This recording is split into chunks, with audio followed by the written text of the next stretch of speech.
chiqsa mana so'kinishlar, yoshlar ehtiyot bo'ling. Payg'ambar alayhissalatu vasallam aytdilarki, "Sibabul muslimi fusuqun" dedilar. Musulmonni so'kishligi bu fosiqlik dedilar. Allohni g'azabiga keltiradigan, Allohni rozi qilmaydigan, Rasulullohni xafa qiladigan, mu'minlarni xafa qiladigan so'z bu og'zingizdan chiqmasin.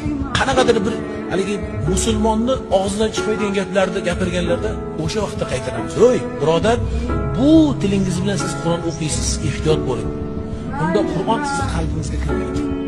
Ehtiyot bo'ling. Qur'on o'qiydiganlar, siz so'kinsangiz, har xil birlarni fitna fasod qilib orqalaridan g'iybat qilsangiz, shu tilingiz bilan bo'xton, shunaqa iftirolarni qilsangiz, u tilingizda faqat Qur'on o'qiladi, dilingizga tushmaydi.